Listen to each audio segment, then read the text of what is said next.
सोचो, अगर तुम्हें तुम्हारे घर से ही निकाल दिया जाए क्योंकि तुम बस एक डीमन हो और तुम जिससे प्यार करते हो उसको भी एक डीमन ही मार दे, लेकिन तुम्हारे पास एक ऐसी एबिलिटी है जिससे तुम जिसको भी मारोगे उसकी एबिलिटी तुम्हारी हो जाएगी।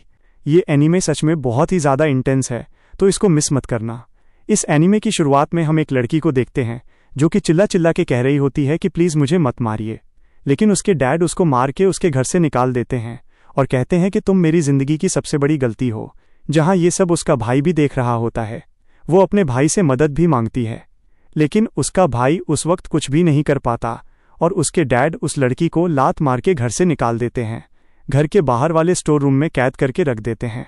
उसका भाई, जिसका नाम चिंता था, वो ये सब सह नहीं पा रहा था, जिस वजह से वो अपनी बहन को स्टोर रूम से बाहर निकालने के लिए आधी रात को जाता है।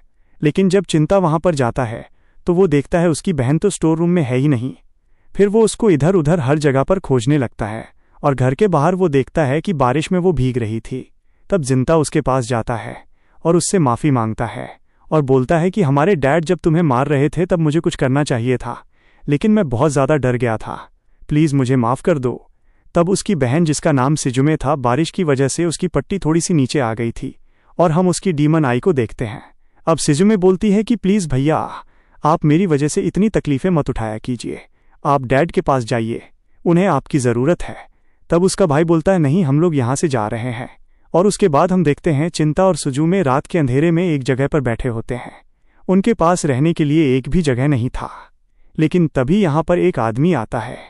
वो आदमी चिंता से कहता है कि अगर तुम्हारे पास रहने के लिए कोई जगह नहीं है तो तुम मेरे साथ चलो, वैसे भी बाहर बहुत ज़्यादा ठंड है, तुम ज़्यादा देर यहाँ पर बाहर नहीं रह पाओगे।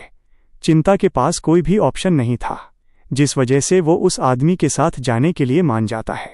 अगले सीन में हम चिंता को देखते हैं जो कि जस्ट सो के उठा हुआ होता है और वो आदमी बोलता है तो तुम उठ गए, तो ये है हमारा विलेज। और उसके बाद वो आदमी पूरा चिंता को अपना विलेज दिखाता है। वो आदमी ये भी बताता है कि ये विलेज ब्लैक स्मिथ का विलेज है जहाँ पर सब लोग कटाना बनाया करते हैं। जब वो आदमी घर आता है तब हम देखते हैं उस आदमी की बेटी, जो कि उनको देख के बहुत ज़्यादा खुश होती है। फिर वो लड़की उसके पास जाके खुद को इंट्रोड्यूस करती है, जहाँ पर वो बोलती है कि उसका नाम सिरायुकी सान है। तब चिंता खुद को इंट्रोड्यूस करते हुए बोलता है कि मेरा नाम चिंता है और ये मेरी बहन सुजुने है। सीरिया ये सुन के बहुत ही ज़्यादा खुश होती है और बोलती है कि तुम आज से मेरे को सीरिया बुला सकते हो, क्योंकि आज से हम एक ही फैमिली है। अगले सीन में हम देखते हैं कि सीरिया के डैड बैठ के अपने तलवार को साफ कर रहे थे, जहाँ पर अभी भी चिंता को समझ नहीं आ रहा था कि वो बैठ के क्या करें। तब चिंता पूछता है तो क्या आप एक समुराय हो, लेकिन तब वो बोलते हैं कि नहीं, मैं एक सेंटिनल हूँ जो कि लोगों को डीमन से बचाते हैं। फिर हम देखते हैं कि सीरिया, चिंता और साथ ही में सुजुने खेलते खेलते बहुत अच्छे दोस्त बन जाते हैं। एक शाम सीरिया की एक दोस्त जब अपने मॉम के पास लौट के जाती है तब चिंता पूछता है कि सीरिया, आखिर तुम्हारे मॉम कहाँ पर है। तब हमें पता चलता है कि सीरिया की मॉम इस विलेज की गॉडेस हैं, जिसको सब नहीं मिल सकते, बहुत ही कम जन उनसे मिल सकते हैं, जैसे कि मेरे पापा और कुछ प्रेस्ट्स। मैं उनकी बेटी हूँ, लेकिन आज तक मैंने उन्हें कभी भी अच्छे से नहीं देखा। तब चिंता कहता है कि मुझे तुम्हारी मॉम का नाम पता है, जो कि यूकोजो है, और मुझे पता है उन्होंने ही हमें यहाँ पर रहने की इजाज़त दी है। फिर हम 3 साल बाद का सीन देखते हैं, जहाँ पर चिंता भी तलवारबाजी सीखने की कोशिश कर रहा था, क्योंकि वो भी मोटोहारू जैसा एक सेंटिनल बनके अपनी विलेज की रक्षा करना चाहता है। लेकिन चिंता की जो प्रोग्रेस थी वो बहुत ही स्लो हो रही थी, जिस वजह से वो बहुत ज़्यादा दुखी हो गया था। जहाँ पर मोटोहारू बोलता है कि चिंता मत करो, तुम्हारी प्रोग्रेस बिल्कुल सही है। तब मोटोहारू बोलता है कि तुम ज़रूर एक दिन एक कामयाब सेंटिनल बनोगे। साथ ही साथ सीढ़िया भी बोलती है कि हाँ बिल्कुल सही, मेरे को तुम्हारे ऊपर पूरा भरोसा है कि चिंता तुम एक दिन एक अच्छे सेंटिनल बनो। के बाद हम बहुत सालों बाद देखते हैं जहां फाइनली चिंता अपने विलेज का सबसे स्ट्रॉन्गेस्ट सेंटिनल बन चुका है और चिंता फिलहाल रक्षा कर रहा है अभी की प्रेजेंट गॉडेस, जिसका नाम सिरायुकी है। इसके बाद चिंता सारे लोगों को बताता है कि कैसे डीमन से ह्यूमन का फॉर्म लेके यहाँ पर विलेज में अटैक करने की कोशिश कर रहे हैं। लेकिन फिर वहां पर बैठा हुआ चीफ बोलता है कि वो डीमन पक्का यहाँ पर गॉडेस की लिवर को खाने के लिए आया था, क्योंकि हमारी एंशिएंट हिस्ट्री के हिसाब से जो भी गॉडेस की लिवर को खाता है वो इमॉर्टल बन जाता है। किसी को भी इस बात पर विश्वास नहीं हो रहा था, लेकिन तब चीफ बोलता है कि इससे पहले भी इस तरीके के अटैक हो चुके हैं, और ये अटैक इससे पहले वाले गॉडेस के ऊपर हुआ था, जो कि सीरिया की माँ थी, और हमारे मोटोहारो ने भी उस डीमन को मारते हुए अपनी जान गंवा दी थी। तब हमें क्यूमासा नाम के एक सेंटिनल के बारे में बताया जाता है जो कि चीफ का बेटा था। वो चिंता का मजाक उड़ा रहा होता है, लेकिन चिंता भी पीछे नहीं हटता। दोनों की बहस हो रही होती है, लेकिन तभी गॉडेस शरिया बोलती है कि तुम लोग एक दूसरे से माफी मांगो। कुछ देर बाद जब वहां से सब लोग चले जाते हैं तो शरिया अपने नॉर्मल फॉर्म में आ जाती है और वो चिंता से बिल्कुल फ्रीली बात करने लगती है। लेकिन चिंता उसको ऐसे बात करने से मना करता है, लेकिन उसको अच्छे से पता है कि शीरिया को मना करने का उसका कोई भी फायदा नहीं, क्योंकि शीरिया आखिरकार चिंता की बचपन की दोस्त है। तब चिंता भी उससे नॉर्मली बात करने लग जाता है, जहां पर शरिया बोलती है कि सुजूने तुम्हारा वेट कर रही है। हम देखते हैं कि सुजूने को यहां पर गॉडेस के आसपास रहने से स्ट्रिक्ट मना है, लेकिन है तो ये लोग दोस्त थी, जिस वजह से कभी कभी ये लोग मिल लिया करते हैं। हम देखते हैं कि सुजूने का हाइट अभी तक बड़ा नहीं होता है, शायद इसलिए क्योंकि वो एक डीमन है। तभी यहां पर चिंता को लगता है कि कोई उसके पास आ रहा है, जिस वजह से वो सुजूने को छुपने के लिए बोल देता है और तभी चीफ उसके पास आ जाता है और चिंता को बाहर जाने के लिए बोलता है ताकि वो यहां पर शरिया यूकी यानी कि गॉडेस से अकेले में बात कर सके। फिर हमें शरिया, चिंता और सुजने का पास्ट दिखाया जाता है, जहां पर शरिया के माता पिता मर चुके होते हैं और शीरिया ये डिसीजन लेती है कि विलेज की वो बनेगी, क्योंकि उसकी मॉम इस विलेज से बहुत ज्यादा प्यार किया करती थी। जहां शीरिया चिंता को बोलती है अगर मैं गॉडेस बन गई तो मैं तुमसे ज्यादा नहीं मिल पाऊंगी, लेकिन तब यहां पर चिंता बोलता है कि अगर तुम गॉडेस बनने वाली हो तो मैं यहां का सबसे पावरफुल सेंटिनल बनूंगा ताकि हम लोग मिल सके। अचानक से हमें दो डीमंस को दिखाया जाता है जो कि पेड़ के ऊपर बैठ के सुजूने के ऊपर नजर रख रहे थे, और इसके बाद हमें जिंता को दिखाया जाता है जिसकी आज छुट्टी थी और वो घर में बैठा होता है। जिंता और सुजूने बैठे हुए थे, तभी वहां पर शरिया आ जाती है और उसको देखे यहां पर जिंता बिल्कुल चौंक जाता है और मना करता है कि ऐसे तुम कभी भी मत आ जाया करो, क्योंकि तुम एक गॉडेस हो और तुम ऐसे अगर मेरे घर में आओगी तो ये ठीक नहीं रहेगा। शरिया बोलती है कि चिंता मत करो, मैंने सारे चीफ्स की परमिशन ले ली है। और फिर वो तीनों लोग बैठ के वहां पे खाना खा रहे होते हैं। खाना खाते खाते वो लोग डिस्कशन करते हैं कि यहाँ पर जिंता और शीरिया की आज छुट्टी है तो वो दोनों बाहर घूमने जा सकते हैं। ये सुन के सुजून तो बहुत ज्यादा खुश हो जाती है, क्योंकि सुजून को पता है कि ये दोनों एक दूसरे को लाइक करते हैं। इसके बाद हम देखते हैं कि दोनों ही चल के पूरा गांव को घूमते हैं जहां इन दोनों को सब लोग देख रहे थे। कुछ देर बाद जाके ये दोनों एक जगह बैठते हैं जहां ये लोग अपने पेरेंट्स के बारे में सोच रहे थे। ये दोनों एक दूसरे से वादा लेते हैं कि जैसे इनके पेरेंट्स इसके गांव को प्रोटेक्ट करते थे वैसे ये दोनों भी अपने गांव को प्रोटेक्ट करेंगे। कुछ देर बाद शरिया बोलती है कि चिंता मेरी बात सुनो, अब मैं तुम्हें कुछ बहुत ही इंपॉर्टेंट बात बताने जा रही हूँ। चिंता, मैं तुम्हें सच में बहुत ज्यादा प्यार करती हूँ, लेकिन क्योंकि मैं एक गॉडेस हूँ तुम मेरे कुछ कर्तव्य हैं, और हमारे विलेज के चीफ चाहते हैं कि मेरी शादी क्यूमासा से हो, क्योंकि वही हमारा विलेज का अगला चीफ होने वाला है। और चीफ चाहते हैं कि इस विलेज का अगला गॉडेस यानी कि मेरी बेटी जल्द से जल्द इस दुनिया में आए, ताकि अगर कभी भी मैं डीमंस के हाथों मारी गई तो अगली गॉडेस मेरी बेटी बनने के लिए रेडी होगी। और इसके बाद सीरिया ये भी बताती है कि मैं तुम्हारे साथ इस विलेज से भाग जाना चाहती हूँ, लेकिन मुझे पता है कि तुम मुझसे प्यार नहीं करते। तब चिंता समझाता है कि सीरिया से वो आखिरकार कितना ज्यादा प्यार करता है, लेकिन फिर वो ये भी बोलता है कि तुम एक गॉडेस हो और तुम्हें यहाँ से ऐसे भाग जाना शोभा नहीं देता, जहाँ मैंने भी कसम खाई है कि मैं इस विलेज को प्रोटेक्ट करूंगा, जिस वजह से सीरिया अगर हम यहाँ से भाग भी जाए तो हमारे लाइफ का कोई पर्पस नहीं होगा। और हम देखते हैं कि ये दोनों एक दूसरे से वादा करते हैं कि ये लोग अपने अपने फर्ज निभाएंगे, जिस वजह से इन दोनों को अपना प्यार दफनाना होता है। अगले दिन विलेज चीफ को पता चलता है कि विलेज में कुछ डीमंस है, जिस वजह से वो डीमंस को मारने के लिए चिंता को भेज देता है। दूसरी साइड क्यूमासा जिंता को बहुत ही बुरी तरह से पकड़ता है और बोलता है कि क्या तुम हमारी शादी से खुश हो? मुझे पता है कि तुम सीरिया से प्यार करते हो। तब चिंता बोलता है कि गांव की भलाई के लिए यही सही रहेगा। फिर हम देखते हैं कि चिंता अपने डीमंस को मारने के लिए निकल जाता है, जहां दो डीमंस जो सुजूने के ऊपर नजर रखे हुए थे उनमें से एक डीमन सुजूने के पास चला जाता है, जहां दूसरा डीमन यहां पर चिंता के साथ फाइट करने लग जाता है। हम देखते हैं कि यहां पर चिंता उस डीमन के साथ फाइट कर रहा था, जहां वो डीमन चिंता के ऊपर भारी पड़ रहा था, लेकिन बहुत मेहनत करने के बाद फाइनली चिंता उस डीमन के एक हाथ को काट देता है, जहां डीमन को दर्द होने की जगह उसे मजा आने लगता है और वो बोलता है कि आखिर ये तलवार तुमने उठाई क्यों है? जहां चिंता बोलता है कि तुम जैसे बदमाश डीमंस को मारने के लिए और अपना वादा पूरा करने के लिए। दूसरी साइड जो डीमन जो यहाँ पर सुजने के पास थी वो समझ जाती है कि सुजने एक ह्यूमन फॉर्म में बैठी हुई है, बाला वो एक डीमन है और वो ये सब बस अपने भाई के लिए कर रही है, क्योंकि वो अपने भाई को बहुत ज्यादा प्यार करती है।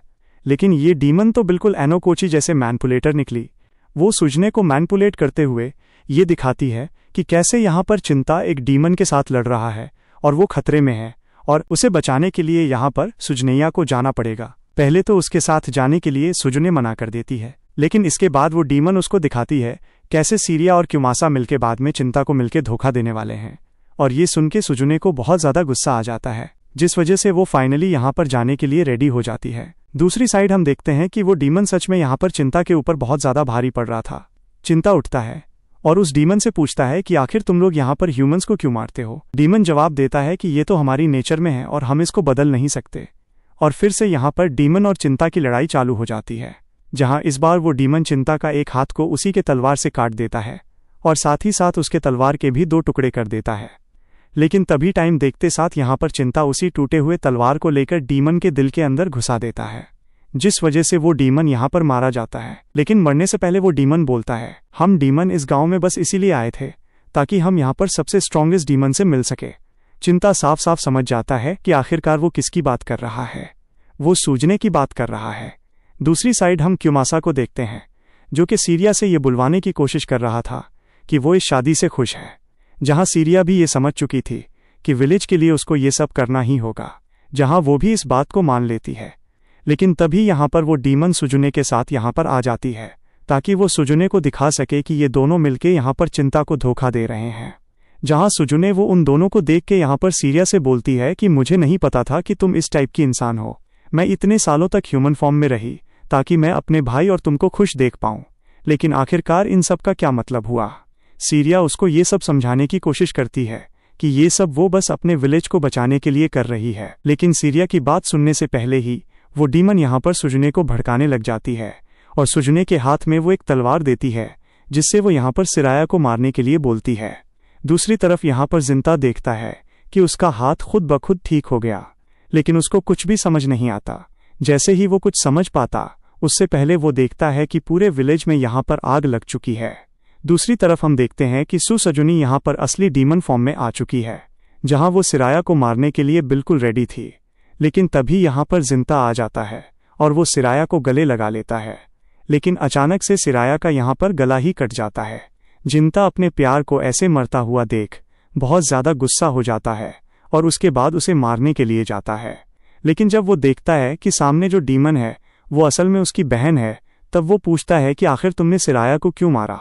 तब सुजुने जवाब देती है कि वह तुम्हें धोखा दे रहे थे, जिस वजह से मैंने उसे मार दिया और अब तुम बिल्कुल सेफ हो। तब जिंता को यहाँ पर बहुत ज़्यादा गुस्सा आता है और वो सुजने को बोलता है, अब तुम वो सुजने नहीं रही जो कि मेरी बहन हुआ करती थी। तुमने उन्हीं को मार दिया जिनके पास तुम बचपन में रहा करती थी। उन्होंने तुम्हें अपने घर में शरण दी थी ताकि तुम जी पाओ। और अचानक से जिंदा के वही हैंड में जो कि कट गया था, उसमें डीमन पावर्स एक्टिवेट हो जाती है और जिंदा यहाँ पर धीरे धीरे एक डीमन में कन्वर्ट हो जाता है, जहां वो सुजुने को मारने की कोशिश करने लगता है, जिस वजह से सुजुने को ऐसा लगता है कि उसके भाई ने भी अभी उसका साथ छोड़ दिया है। जैसे ही जिंता यहाँ पे उसको मारने वाला होता है, तभी वो लड़की डीमन जो यहाँ पर सुजुने को लाई थी वो बीच में आ जाती है, जहाँ सुजनी को यहाँ पे बचने का मौका मिल जाता है और वो ये बोल के जाती है कि अभी मेरे भाई भी मेरे साथ में नहीं है।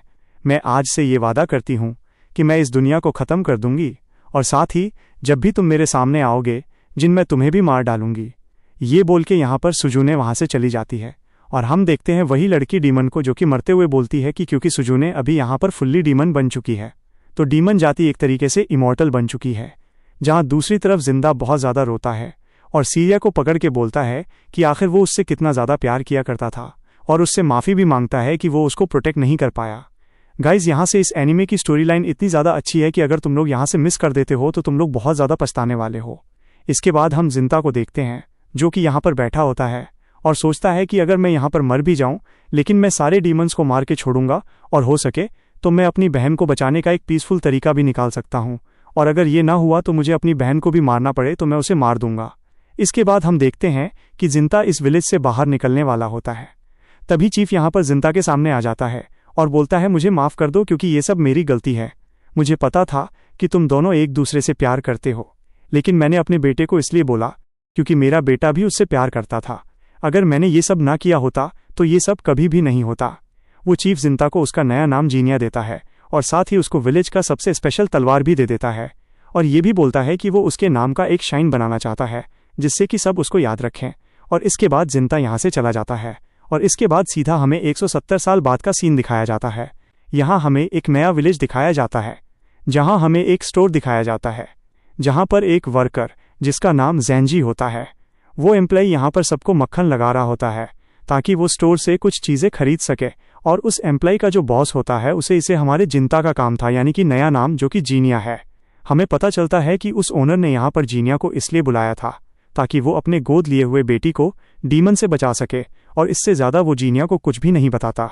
तभी यहाँ पर वो वर्कर आता है और जीनिया को बोलता है कि कुछ दिनों पहले ओनर की बेटी के पास एक डीमन आया था जो कि बोल रहा था कि वो मेरी बेटी है, यानी कि वो डीमन ओनर की बेटी को अपनी बेटी समझ रहा है। और क्योंकि ओनर अपनी बेटी से बहुत ज़्यादा प्यार करता है तो वो उसको यहाँ से जाने नहीं देना चाहता, जिस वजह से जीनिया को बुलाया गया है ताकि वो उसकी बेटी को उस डीमन से प्रोटेक्ट कर सके। और तभी ओनर की बेटी जिसका नाम नासू होता है वो वहाँ पे आ जाती है और उसको तो जीनिया बिल्कुल फ्रॉड लग रहा था, जिस वजह से वो अपने पापा को बोलती है कि मुझे ये अपना प्रोटेक्टर नहीं चाहिए। लेकिन उसके पापा उसको समझाने की कोशिश करते हैं लेकिन वो बिल्कुल भी नहीं समझती और मना कर देती है। फिर हम रात की सीन को देखते हैं जहाँ नात्सू सोने वाली होती है, लेकिन उसको बहुत ज्यादा डर लग रहा था कहीं वो डीमन रात को उसके ऊपर हमला ना कर दे, जिस वजह से नासू ने उस वर्कर को अपने रूम के बाहर बैठाया होता है सेफ्टी के लिए। और क्योंकि नात्सू को बिल्कुल भी जीनिया के ऊपर भरोसा नहीं था तो जीनिया वहां से चला गया था। अचानक से नासू को यहाँ पर डीमन की प्रेजेंस महसूस होने लगती है, जिस वजह से वो बहुत ज्यादा डर जाती है और बाहर वो वर्कर खड़ा होता है जिसके सामने यहाँ पर डीमन आ चुका था, जहाँ वो वर्कर कुछ भी नहीं कर पा रहा था। उसका हाथ बिल्कुल फ्रीज हो चुका था और वो डीमन यहाँ पर वर्कर की तरफ हाथ बढ़ाता है और अपनी बेटी को वापस मांगता है। लेकिन तभी अचानक से जीनिया यहाँ पर आ जाता है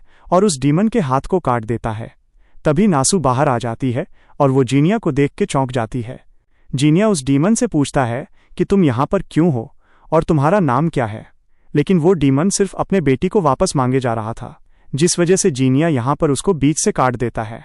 जीनिया ये भी बोलता है कि वो डीमन पूरी तरीके से नहीं मरा है, क्योंकि जब भी एक डीमन मरता है तो उसके ऊपर से एक वाइट स्मोक निकलता है और ये डीमन यहाँ पर मरा नहीं था, जिस वजह से ये डीमन वापस तो जरूर आएगा। अगले सीन में हम देखते हैं कि उसी वर्कर को जो कि जीनिया के साथ बैठा होता है और वो बोलता है कि तुम प्लीज नासू को प्रोटेक्ट करना, जहां जीनिया पूछता है कि ये नासू आखिरकार कहां से आई है, जहां वो वर्कर बोलता है कि मेरे ओनर के एक रिलेटिव थे जो कि मर गए थे और उनकी बेटी जो कि नासू है, तब मेरे ओनर ने नासू को अडॉप्ट कर लिया था। और अगर तुम्हें लगता है जीनिया कि नासू एक डीमन है तो तुम इससे बिल्कुल बेफिक्र रहो, क्योंकि अगर नासू एक डीमन रहती तो मेरे ओनर उसको कभी भी अडॉप्ट नहीं करते। ऐसा इसीलिए क्योंकि मेरे ओनर के वाइफ को एक डीमन ने ही मार दिया था, जिस वजह से मेरे ओनर डीमन से बहुत ज्यादा नफरत करते हैं। अगले सीन में हम देखते हैं कि नासू और उसके पापा बैठ के खाना खा रहे होते हैं, जहां नासू उसके पापा से शुक्रिया अदा करती है क्योंकि उसने एक बहुत ही अच्छा प्रोटेक्टर नासू के लिए चुना है। नासू के फादर ये भी बोलते हैं कि जीनिया यहाँ का सबसे फेमस डीमन स्लेयर है।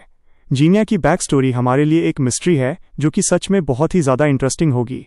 अगले सीन में हम वर्कर और जीनिया को देखते हैं जो कि नासू के प्रोटेक्शन में बाहर बैठे हुए थे, जहां वर्कर नासू से माफी मांग रहा था क्योंकि कल डीमन से वो उसको बचा नहीं पाया, हालांकि वो खुद ही फ्रीज हो गया। तब नासू जीनिया से पूछती है कि क्या एक ह्यूमन और डीमन का बच्चा भी हो सकता है। जीनिया बोलता है कि हाँ ये पॉसिबल है, जहां पर नासू को लगता है कि शायद वो उसी डीमन की बच्ची है, जहां जीनिया बोलता है कि नहीं नासू, तुम उस डीमन की बच्ची नहीं हो, मेरा भी एक डीमन के साथ रिलेशन था, जिस वजह से मैं बता सकता हूं कि तुम उस डीमन की बच्ची नहीं हो।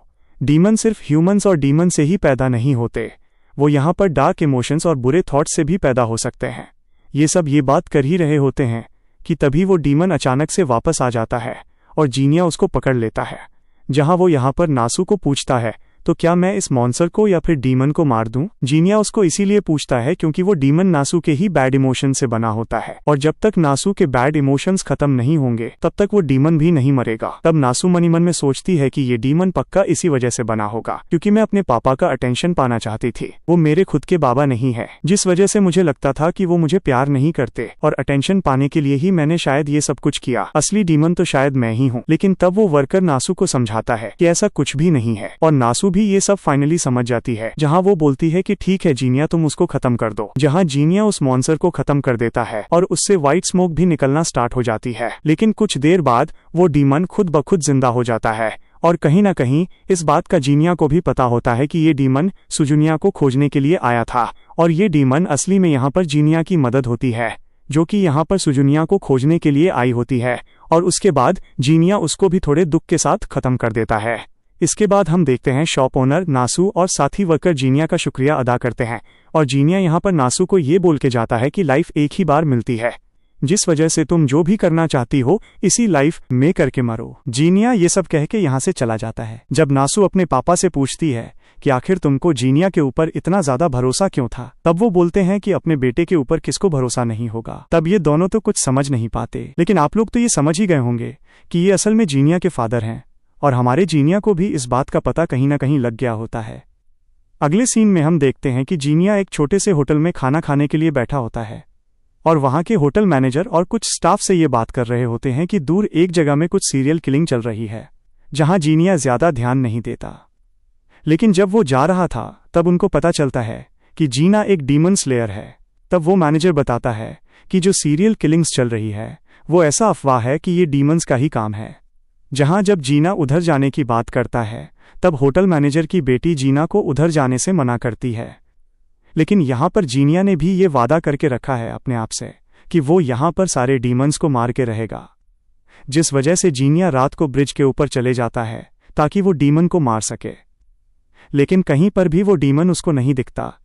लेकिन अचानक से यहाँ पर किसी लड़की की चिल्लाने की आवाज आती है, और उसका पीछा करते हुए जीनिया भी उसके पास जाता है, जहां पर वो देखता है कि बहुत सारे लड़कों की लाश पड़ी हुई है। लेकिन जीनिया को ये समझ नहीं आ रहा था कि लड़की की आवाज कहां से आई, जहां अचानक से एक इनविजिबल डीमन जीनिया के ऊपर अटैक करना स्टार्ट कर देता है, और एक इनविजिबल डीमन को जीनिया अपने नॉर्मल फॉर्म में नहीं हरा सकता, जिस वजह से वो अपने डीमन फॉर्म में आ जाता है और उसका मुंह पकड़ के उसको सीरियल किलर बोलता है, जिससे वो डीमन उसको रुकने के लिए बोलता है। जहां वो डीमन बोलता है कि मैं भी सीरियल किलर को ही मारने के लिए यहाँ पर आया हूँ, और तुम ही यहाँ पर थे, जिस वजह से मुझे लगा कि तुम ही सीरियल किलर हो और मैंने तुम्हारे ऊपर अटैक किया। लेकिन जीनिया पूछता है कि एक डीमन भला एक डीमन को क्यों मारेगा। तब वो डीमन बोलता है कि ये सब जानने के लिए तुम मेरे घर चलो, और वो डीमन यहाँ पर बोलता है कि कुछ डीमन होते हैं जो कि यहाँ पर ह्यूमन फॉर्म में भी रहते हैं, और वो ह्यूमंस की प्रोटेक्शन भी करते हैं। और क्योंकि एक डीमन कभी भी झूठ नहीं बोल सकता, जिस वजह से जीनिया इस बात को मान लेता है। और इस डीमन का नाम मोसुकी था, जो कि एक सुपीरियर डीमन था, क्योंकि उसकी एबिलिटी एक बहुत ही रेयर एबिलिटी थी। मोसुकी ये भी बोलता है कि सारे सुपीरियर डीमन स्ट्रांग हुआ करते हैं, लेकिन मैं उतना स्ट्रांग नहीं हूँ, और बोलता है कि जो डीमन को हम खोज रहे हैं वो लड़कों को मार देता है और लड़कियों को किडनैप करके ले जाता है। और ये मेरे को इसीलिए पता है क्योंकि उस डीमन ने मेरी वाइफ को भी किडनैप कर लिया है, और उस डीमन ने मेरे वाइफ को मार भी डाला है, जिस वजह से मैं उस डीमन को मेरे हाथों ही मारना चाहता हूँ। तो प्लीज जीनिया, तुम मेरे को उस डीमन को मारने देना। लेकिन जीनिया इस बात के लिए मना कर देता है। तब वो बोलता है कि ठीक है जीनिया, मैं तुम्हारे साथ मिलकर उस डीमन को खोजूंगा, लेकिन आखिरी में मैं ही उसे मारूंगा। तब जीनिया इस बात के लिए राजी हो जाता है, और उसके बाद वो डीमन जीनिया को पूछता है कि आखिर तुम डीमन स्लेयर क्यों बने। तब जीनिया 2 रीजंस बताता है। पहला है कि पैसा कमाने के लिए, और दूसरा ये है कि वो किसी स्पेशल डीमन को रोकना चाहता है। हम देखते हैं इसके बाद ये दोनों मिलके हर जगह पर उस डीमन को खोजते हैं, लेकिन कहीं भी वो उसे नहीं मिलते। अगले सीन में हम जीनिया को उसी होटल में देखते हैं जहां पर वो खाना खा रहा होता है, और जीनिया को वो खाना बहुत ही पसंद आता है, जिस वजह से वो उस खाने की तारीफ कर देता है। और वो खाना बनाया था उस होटल मैनेजर की बेटी, जिसका नाम ओफू था। अभी अचानक से होटल मैनेजर आके बोलने लगता है कि जीनिया, अगर तुम चाहो तुम मेरी बेटी से शादी कर सकते हो। लेकिन तभी अचानक से ओफू खुद ही मना कर देती है कि मेरे पापा के बिहेवियर के लिए मुझको माफ कर देना। कुछ देर बाद जब जीनिया बाहर टहल रहा होता है तब वो ओफू को देखता है, जो कि फ्लावर्स को देख रही थी। जीनिया ओफू के पास जाता है और उन फ्लावर्स को देखता है, जहां उसको सीरिया की याद आने लगती है। वो सीरिया के वो हरकतों के बारे में सोच सोच के हंस रहा होता है, जहां पर ओफू बोलती है कि तुम हंसते हुए बहुत अच्छे लगते हो, माना कि तुम एक डीमन स्लेयर हो, जिस वजह से तुम्हें हमेशा टेंशन रहती है, लेकिन कभी कभी हंस लिया करो। फिर ओफू और जीनिया के बीच में कुछ बातें होती है, और जीनिया यहाँ पर ओफू को घर छोड़ने के लिए चला जाता है। जहां उसे घर छोड़ते वक्त वो ये भी बोलता है कि अगर तुम्हें कभी टाइम मिले मुझे और भी फ्लावर्स के बारे में बताना। इसके बाद हम जीनिया और मोसुके को देखते हैं, जो कि उस डीमन को खोजने के लिए निकल जाते हैं, और वो लोग एक ब्रिज पर होते हैं। तभी पीछे से एक लड़की आ रही होती है, और तभी अचानक से एक बहुत ही बड़ा डीमन जीनिया के ऊपर हमला कर देता है, जिसको जीनिया रोक लेता है। लेकिन तभी वो डीमन अचानक से हटकर उस लड़की के ऊपर हमला करने लगता है। तभी मोसुके यहाँ पर आ जाता है और उस लड़की को बचा लेता है, और वो डीमन अब यहाँ से भागने लगता है, जहाँ पर मोसू अपनी इनविजिबिलिटी एबिलिटी का यूज करके उसके पीछे चला जाता है। और हमें ये दिखाया जाता है कि जीनिया ने जिस लड़की को बचाया था वो कोई और नहीं नासू थी, जो कि यहाँ पर 3 साल बाद जीनिया से मिल रही थी। जीनिया पूछता है कि आखिर तुम इतनी रात को यहाँ पर क्या कर रही हो? तब नासू बोलती है कि मैं अपने पापा की शॉप में मदद कर रही थी। तभी इस डीमन ने मेरे ऊपर हमला कर दिया और मैं अकेली नहीं, यहाँ पर मेरे साथ जजी भी है। वो तो अच्छा हुआ कि जीनिया तुम यहाँ पर थे। तभी जजी यहाँ पर आ जाता है और वो जीनिया को देख के बहुत ज़्यादा खुश हो जाता है। वो यहाँ पर जीनिया को देख के बोलता है कि अगर तुम एक डीमन को खोज रहे हो तो वो डीमन शायद ये पास वाले टेम्पल में हो सकता है, क्योंकि उस टेम्पल से हर रात एक लड़की के मरने की आवाज़ आती है। दूसरी तरफ हमें मोसुके को दिखाया जाता है, जो कि उस डीमन का पीछा करते करते उसी टेम्पल में चला गया था। यहाँ उस डीमन को देख के उसको अपनी वाइफ की याद आ जाती है और उसे बहुत ज़्यादा गुस्सा आ जाता है। वो डीमन बैठकर यहाँ पर एक लड़की को खा रहा होता है। तभी मोसुके अपनी इनविजिबिलिटी पावर का यूज़ करता है और उसके ऊपर अटैक करता है, लेकिन उससे पहले ही उस डीमन को ये अटैक सेंस हो जाता है, जिस वजह से वो डीमन यहाँ पर मोसुके के ऊपर हमला कर देता है और मोसुके यहाँ पर बहुत ही गंदी तरीके से इंजर्ड हो जाता है। मोसुके भी रो रहा होता है क्योंकि वो अपनी वाइफ का बदला नहीं ले पाया और उससे पहले ही वो मर जाएगा। लेकिन तभी जीनिया टेम्पल में आ जाता है और मोसुके भी जीनिया को देख लेता है और मौसू यहाँ पर जीनिया से ये वादा लेता है कि तुम मेरे बदले उस डीमन को मार दोगे। जहाँ जीनिया उसको वादा करता है, लेकिन उसका पावर भी उससे मांग लेता है। हमें पता चलता है कि जीनिया के अंदर वो पावर्स हैं जो पावर्स उसने सबसे पहले डीमन से लड़के ली थी, और वो पावर चाहे तो किसी भी डीमन की पावर्स को अपने अंदर अब्जॉर्ब कर सकती है, जिस वजह से मोसोकी के मरने से पहले वो अपने इनविजिबिलिटी पावर जीनिया को दे देता है। दूसरी तरफ हम उस डीमन को देखते हैं जो कि एक और लड़की को लाकर खाने लगता है। हमें पता चलता है कि वो डीमन यहाँ पर ये सब इसीलिए कर रहा है ताकि वो अपनी ह्यूमन फॉर्म में वापस से लौट सके, और लड़कियों को मार के खाने के बाद वो ये सब शायद से कर सकता है, जिस वजह से वो यहाँ पर सारी लड़कियों को मार के खा रहा है। तभी अचानक से यहाँ पर जीनिया आता है और उसका एक हाथ को काट देता है। वो डीमन उसको देख लेता है, जहाँ पर उसको मारने की कोशिश करता है, लेकिन जीनिया यहाँ पर उससे बच जाता है और इसके बाद जीनिया उस डीमन के सिर को ही उड़ा देता है। मरने से पहले जब जीनिया उस डीमन को उसके सबको मारने का कारण पूछता है, तब वो डीमन रो रहा था और जीनिया को कुछ कहने की कोशिश कर रहा था, लेकिन जीनिया कुछ भी नहीं समझ पाता। असल में ये डीमन और कोई नहीं मोसुके की वाइफ होती है, जहाँ कुछ लोगों ने उसको मिलकर मार दिया था और उसके बाद वो एक डीमन में कन्वर्ट हो गई थी और वो वापस से ह्यूमन फॉर्म में ट्रांसफॉर्म होकर मोसुके के पास जाना चाहती थी, जिस वजह से उसने सबकी जान ली। दूसरी तरफ हम जीनिया को देखते हैं जो कि मोसुके की वाइफ की यादों में उसके कातिलों को देख चुका था। दूसरी तरफ हम उन्हीं 2 कातिलों को देखते हैं जो कि एक और दूसरी लड़की का फायदा उठाने की बात कर रहे थे, लेकिन तभी जीनिया वहां पर पहुंच जाता है और एक ही वार से उन दोनों का सिर काट देता है, जिस वजह से मोसुके का भी बदला यहाँ पर पूरा हो जाता है और अब जीनिया अपने मकसद को पूरा करने के लिए और आगे बढ़ने लगता है। अगले सीन में हमें एक लड़की को दिखाया जाता है जो कि एक बॉल को पकड़ के कुछ मंत्र बोल रही होती है। तभी हमें एक और पर्सन दिखाया जाता है जो कि बहुत ही टेंशन में इधर उधर घूम रहा था और उसका नाम नाव था। उसी सुबह वो पर्सन उसी होटल में गया होता है जहाँ पर जीनिया हर रोज खाने के लिए जाता था, जहाँ होटल मैनेजर उससे पूछता है कि आखिर तुम इतने टेंशन में क्यों लग रहे हो। तब नाव बोलता है कि मैं अपने बड़े भाई को खोज रहा हूँ और सबसे हैरान कर देने वाली बात यह है कि अब मेरा बड़ा भाई किसी को भी याद नहीं है।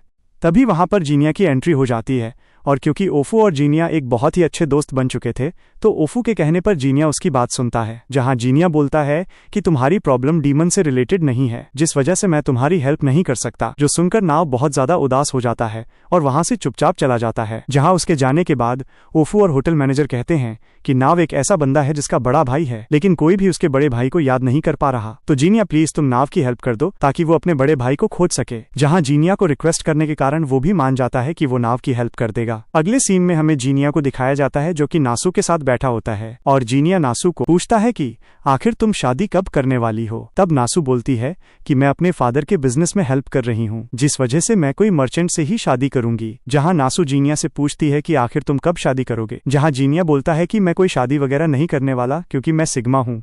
जो दूसरी साइड जीनिया अभी भी उसकी यादों को नहीं भूल पाया है गाइज। दूसरी साइड हमें नाव को दिखाया जाता है जो कि अभी भी अपने बड़े भाई को खोज रहा होता है, जहां उसकी मॉम उसके सामने आ जाती है और नाव को बोलती है कि तुम अभी बड़े हो चुके हो, जिस वजह से तुम्हें अपनी ड्यूटीज पे ज्यादा फोकस करनी चाहिए। जहां नाव बोलता है कि मैं बस एक बार अपने बड़े भाई को खोज लूं, उसके बाद मैं वादा करता हूं कि मैं अपनी ड्यूटीज को अच्छे से निभाऊंगा। नाव जब आगे जाता है तो वहां पर उसे जीनिया भी मिलता है। जब उसको पता चलता है कि जीनिया उसकी मदद करने के लिए तैयार है तो नाव बहुत खुश हो जाता है। तब जीनिया बोलता है कि मैं तुम्हारी मदद जरूर कर रहा हूँ, लेकिन तुम अपने एक्सपेक्टेशंस को बहुत ज्यादा बढ़ाना मत, क्योंकि ऐसा भी हो सकता है तुम्हें अपना बड़ा भाई ना मिले। जहाँ जीनिया और नाव अभी नाव के घर में बैठे होते हैं, जहाँ पर नाव उसके तलवार के बारे में उसे कुछ सवाल पूछता है। नाव को तलवारों के बारे में जानने में बहुत ज्यादा इंटरेस्ट था, जिस वजह से वो जान जाता है कि जीनिया के पास जो तलवार है वो असल में ब्लैकस्मिथ विलेज से बिलोंग करती है। जब नाव उसको तलवार अच्छे से दिखाने बोलता है तो जीनिया बोलता है कि तलवार को छोड़ो और अपने बड़े भाई के बारे में बताओ, जहां नाव एग्री करता है और बोलता है मेरा बड़े भाई डिसअपियर होने से पहले उनके पास से फ्लावर की स्मेल आ रही थी और उनके पूरे रूम से भी फ्लावर्स की स्मेल आ रही थी, और ये बहुत अजीब है क्योंकि मेरे बड़े भाई को फ्लावर्स बिल्कुल भी पसंद नहीं थे। जब जीनिया पूछता है कि आखिर वो किस तरीके के फ्लावर्स थे, तब नाव बोलता है कि वो फ्लावर्स अभी भी मेरे पास हैं और वो फ्लावर्स नाव के घर में रखे होते हैं, जिस वजह से जीनिया भी नाव के घर में जाता है। अगले सीन में हम जीनिया को उसी होटल में देखते हैं जहां होटल मैनेजर उसको एक चीज देते हुए बोलता है कि ये नाव की है और ये चीज शायद तलवार में यूज होती है, लेकिन तलवार मेरी कोई भी काम की नहीं, जिस वजह से मैं ये तुम्हें दे रहा हूँ। नाव को सच में तलवार बहुत ज्यादा पसंद है और वो कोई भी खास तलवार देखते साथ पागल सा हो जाता है। और इसके बाद जीनिया फ्लावर्स को लेके ओफू के साथ डिस्कशन करता है, जहां उसे ये निष्कर्ष कंक्लूजन मिलता है कि वो फ्लावर्स असल में डैफोडिल्स थे, और डैफोडिल्स का नाम सुनते साथ जीनिया बहुत ज्यादा घबरा जाता है। जहां दूसरे सीन में हमें उसी लड़की को दिखाया जाता है जो कि एक बॉयल को लेके मंत्र गा रही होती है। जहां कुछ बोलते ही वो अपने पेरेंट्स को देखती है, लेकिन फिर से जब वो अपने पेरेंट्स को देखती है तो उसके पेरेंट्स अचानक से गायब हो जाते हैं। इसके बाद हम जीनिया और नाव को एक घर में बैठा हुआ देखते हैं, जहां पर नाव उसको वही फ्लावर्स दिखा रहा होता है। तब जीनिया उस फ्लावर्स को देखता है और कुछ सोचता है। जब नाव पूछता है कि वो क्या सोच रहा है, तो जीनिया बोलता है फ्लावर्स का नाम डैफोडिल्स है और ये वहीं पर उगते हैं जहां पर डीमंस रहते हैं। इसका मतलब तुम्हारा बड़ा भाई जहां पर भी है वो एक डीमन के साथ है। इसके बाद जीनिया नाव को वो रूम दिखाने बोलता है जहां पर उसका बड़ा भाई रहता था। जब जीनिया और नाव उस रूम में जाते हैं, वहां पर उसी डैफोडिल्स की स्मेल आने लगती है और उस रूम में जाते साथ उस स्मेल के साथ ही वो लोग डीमन वर्ल्ड में रीइनकार्नेट हो जाते हैं। रीइनकार्नेट होते साथ हमें वही छोटी लड़की दिखाई जाती है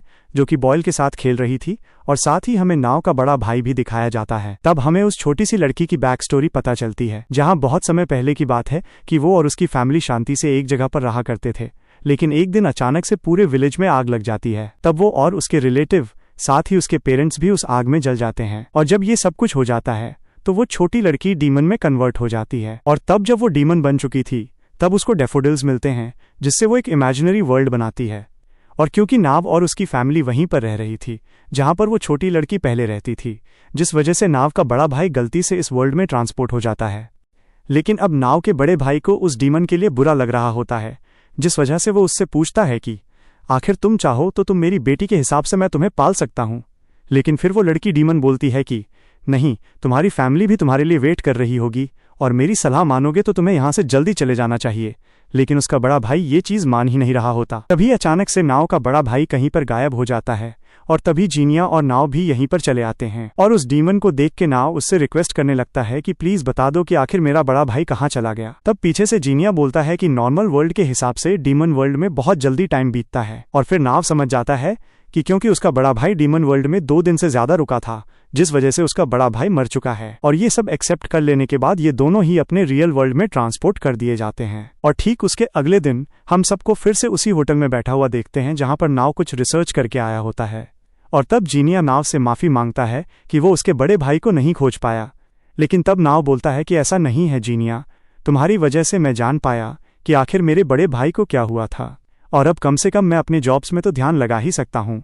और फिर कुछ बात करने के बाद नाव वहां से सबसे अलविदा लेकर चला जाता है। सबके जाने के बाद जीनिया शॉप ओनर से बोलता है कि मुझे पता है कि आप ही नाव के बड़े भाई हो, क्योंकि मैंने एक बार सुना था कि आपने नाव को हायोमा कहा था, और ये नाव का वो नाम है जो कि सिर्फ उसके क्लोज मेंबर्स या फिर फैमिली मेंबर्स को ही पता है। तब वो जीनिया को कहता है कि सच में तुम बहुत ही ज्यादा इंटेलिजेंट हो। तुमने ठीक कहा जीनिया, मैं ही उसका बड़ा भाई हूं। जब जीनिया पूछता है कि आखिर तुमने नाव को क्यों नहीं बताया कि तुम ही उसके बड़े भाई हो, तब वो शॉप ओनर बोलता है कि अगर मैं उसको बता देता तो वो मुझे अपने साथ ले जाता, और मैं उस छोटे से डीमन को अकेले नहीं छोड़ना चाहता जिसको मैंने इतने सालों से पाला है, और मुझे अच्छे से पता है कि मेरी फैमिली कभी भी एक डीमन को एक्सेप्ट नहीं करेगी। जब जीनिया इसके बारे में और डिटेल में पूछता है तब उसको पता चलता है कि वो छोटी सी डीमन और कोई नहीं ओफू है, और अब ओफू मेरी एक बेटी की तरह हो चुकी है। तो गाइज, एनिमे का पहला पार्ट यहीं खत्म करते हैं, और अगले पार्ट के लिए लाइक, सब्सक्राइब और नोटिफिकेशन बेल ऑन कर दें, जिससे जब सेकंड पार्ट आए तो आपको सबसे पहले पता चले।